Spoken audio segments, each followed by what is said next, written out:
Bismillahirrahmanirrahim.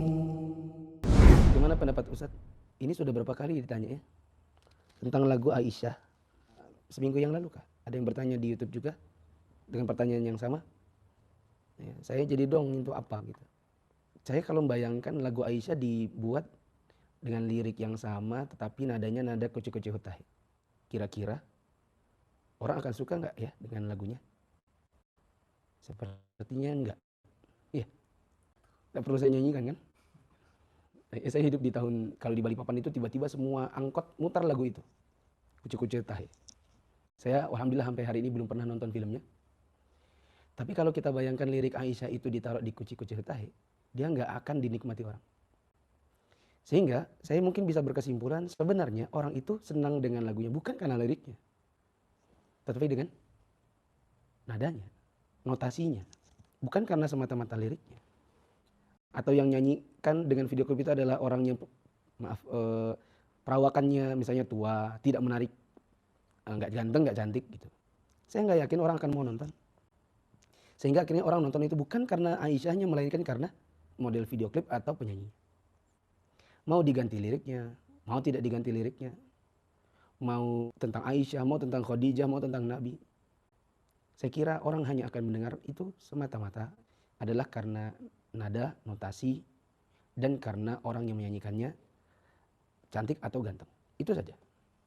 Bukan karena liriknya. Oh iya, satu hal. Setahu saya, Aisyah salah satu yang meriwayatkan hadis tentang larangan musik. Bagaimana kalau ada video klip musik bercerita tentang seseorang yang disukai ini malah membenci. Kayak apa itu? Kita suka dengan kucing. Nah, ceritanya kita mau menyenangkan mama kita dengan cara kita kasih dia kucing. Tetapi dia tipikal orang yang geli kucing, nggak suka kucing.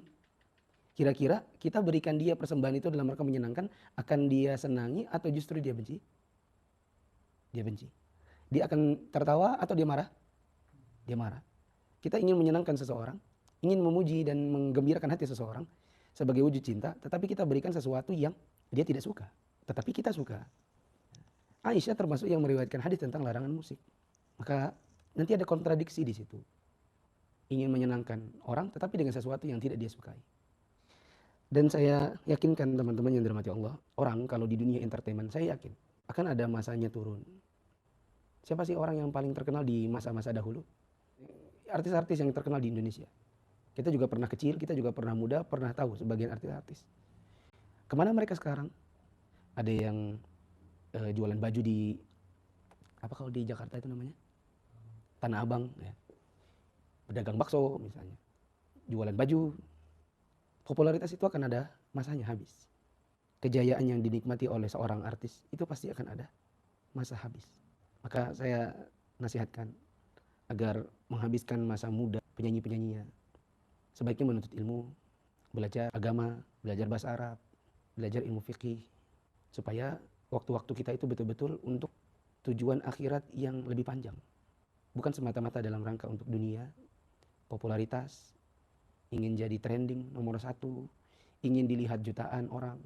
Itu gak akan habis. Kata Imam Syafi'i, ridhon nasi ghayatun la tudrak.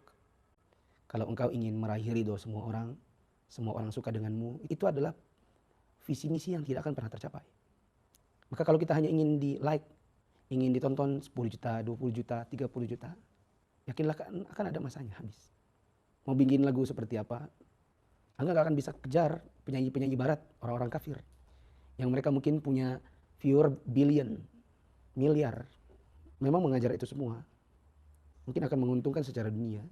Popularitas, mungkin kalau dimonetize, YouTube-nya bisa dapat uang. Tapi yakinlah bahwa itu sesuatu yang fana dan akan ada masa habisnya.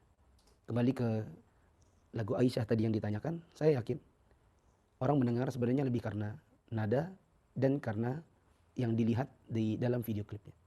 Adapun kalau nadanya diganti, penyanyinya bukan seorang yang bagus rupa, insya Allah tidak akan ada yang betul-betul akan mengikutinya. Beda halnya kalau kita membaca cerita yang sahih tentang Aisyah, itu lebih bermakna, lebih berpahala. Wallahu a'lam.